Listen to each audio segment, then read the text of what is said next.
So hi, Andy Posner. You are CEO and founder, I believe, of Capital Good Fund. I am indeed.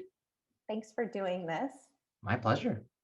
So just to start, can you talk a little bit about your work and what you are doing to advance community wealth and economic self-reliance and resilience?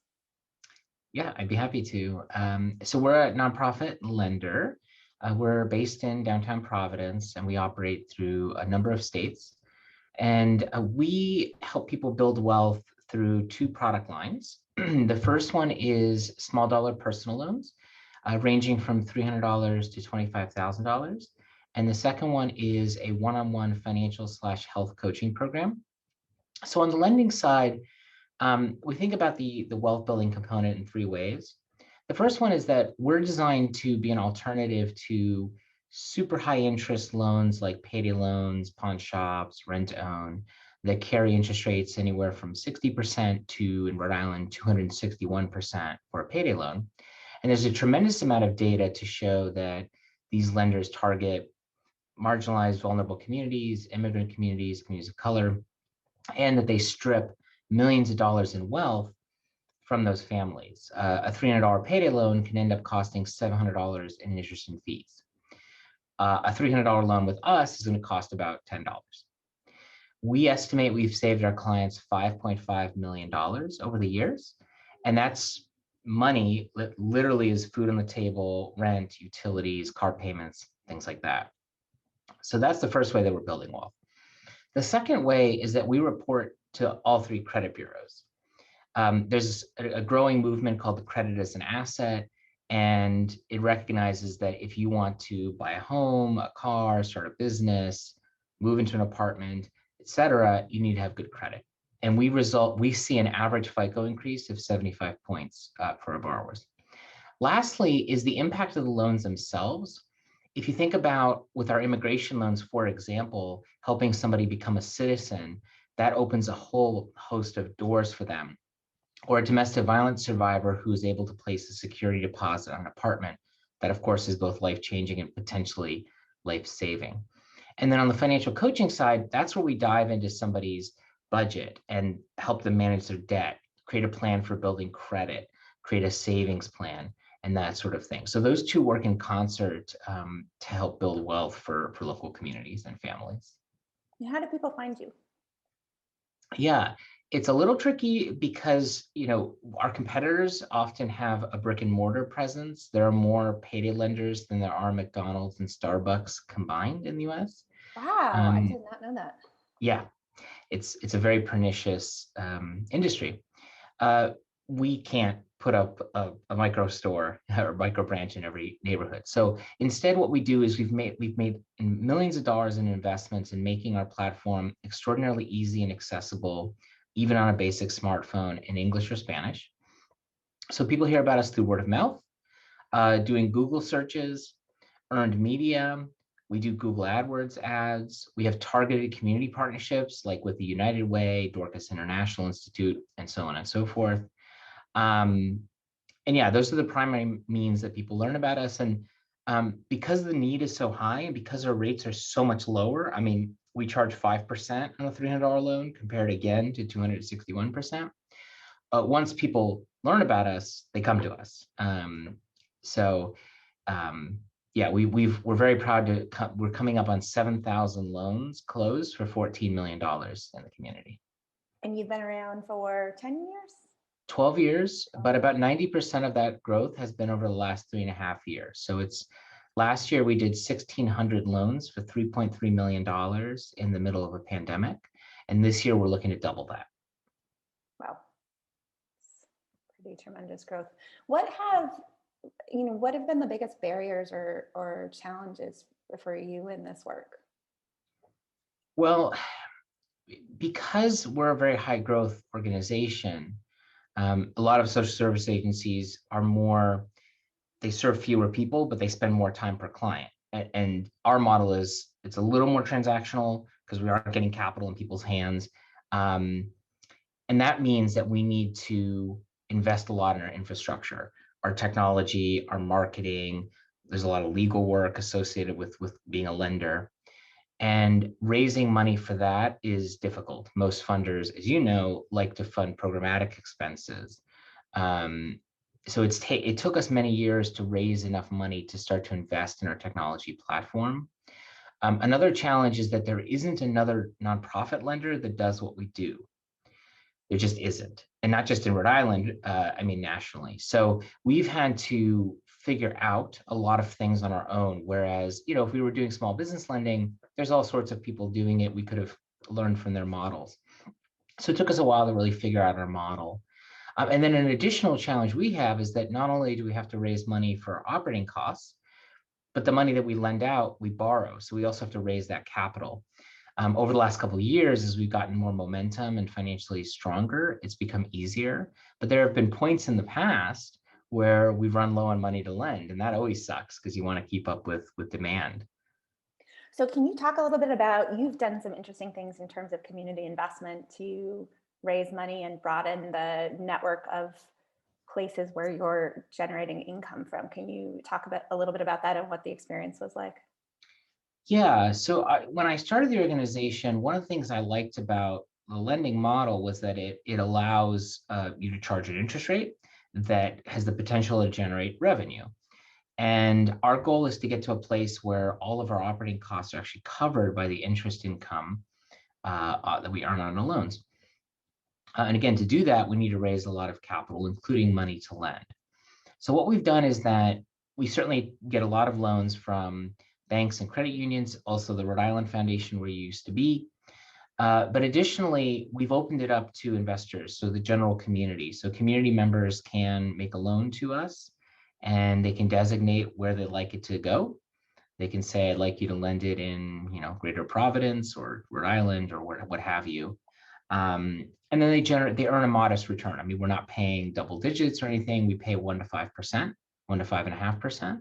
But it's a modest return, but you get that direct impact right into the community and you can see it. You can kick the tires, you can meet me, you can meet our clients. You can really peek under the hood in a way that if you were buying like a positive screen impact investment or a mutual fund or something, you don't really know what you're doing with your money. Yeah, and full disclosure, I am one of your investors from your direct public offering a couple years ago, and I love the opportunity. You've done a great job of keeping me informed and engaged and giving me that chance to really see the work up close. So kudos. Yes, thank you. I knew that, but I'm glad you were comfortable mentioning it because it's Well, always great to meet investors because it's a different way. When someone donates, they tend to just give you money and then off they go. But you're literally invested. I mean, you get an annual interest payment, right? I And do. when you get that, you remember, oh yeah, I'm invested in this entity. I'm invested in their success. It's a really cool way to engage people more robustly in our work. Yeah, absolutely. And I think actually you were my first real community investment. So I think, you get me started on this. Well, and that was part of our goals. One of our goals was to democratize impact investing because one of the biggest things I've realized over 12 years is that we know how to solve most of the problems we have. We don't have the political will and particularly the money going in those areas. And I think one of the issues is that there's a narrative around sort of impact or community investing, which is very inauthentic. There's an argument that, oh, you can earn 15% return and somehow solve community problems by investing in a private equity fund or something. And it just doesn't work that way. So to do true impact investing, we're one of those vehicles. And you do get a lower return, but you get higher impact. So we've been trying to disabuse people of those notions and really reframe what it takes to invest in local communities. Yeah, that's so important. I couldn't agree more with that. So if it were up to you, if you were in charge, what do you think is the most important, the next thing Rhode Island should do to advance, wealth building, community resilience, our economy? Could be anything, could be an investment, could be a policy change, something concrete. It's interesting because again, over the years, I've come to see how interlocking all these different issues are. So I'll pick one, but I will just say that our clients, again, we mostly serve communities of color, women, immigrants, things like mass incarceration and over policing of communities and lack of affordable housing, air pollution. All of these things impact those that we serve. But probably the thing I would focus on is raising the minimum wage, and raising taxes on the wealthy to fund schools and infrastructure. Now, I mean, states can only do so much on that. Obviously, the federal government is looking to do a lot, but I think ultimately people need to be able to earn more money. So you raise the minimum wage, you invest more in the economy, strengthen unions, those kinds of things. Because our fundamental belief is that the best way to tackle poverty is to get money into poor people's hands. And not just poor, but poor, low income, moderate income, marginalized communities. Financial coaching is great, but the problem is not that poor people don't know how to manage money. They're amazing at it. What they don't have is money to manage. So we provide loans, affordable loans, but we also just want cash. And so like the stimulus payments that have been made in response to COVID have been absolutely crucial, and we should be doing more of that. But earning more from wages is, of course, a really great way to get more money in people's hands. So yeah, that's such an important point. I mean, teaching people how to do a budget, if you just simply don't have enough money to meet your expenses, doesn't do any good. Actually, people are incredibly smart about problem solving and making that work when they have to. But the challenge sometimes is there's just not enough. Well, exactly. And I think one of the things that we fight back against is this notion that if only, low income folks were better at managing their money, they'd be fine. What that does is it puts the onus on marginalized communities and not on the people who have done the marginalizing. We need to reframe and think about how big business and special interests and the rich and powerful have advanced that narrative because they want to deflect blame from themselves and the ways that they've gutted social services and gotten lower taxes so there's not enough money to invest in people, and how their companies underpay. That's the problem. Not that, Bob and his low income dad and mom, not that they don't know how to manage their money, because to your point, they are extraordinarily good at figuring out how to cobble together resources to survive. Yeah. Okay, so we're going to wrap up. We have a lightning round with a handful of questions. All right. And just get your quick reactions. So what's the first word or phrase that comes to mind when I say local? Restaurant. What's your go-to local business? 7 stars. Nice. Bakery, yeah. Also one of my favorites. First word or phrase that comes to mind when I say wealth? Credit. Community to you means? People coming together for a shared purpose. What is something that's happening, you see happening in Rhode Island right now that you're excited about? Young people taking action and no longer accepting the status quo and fighting for their future. And lastly, do you have a favorite current local community investment opportunity? Us. Yeah. Yeah, I'll say Capital Good Fund. Good. Well, thanks so much for doing this, Andy. I really appreciate it. My pleasure. Thank you. And how do people learn more about you?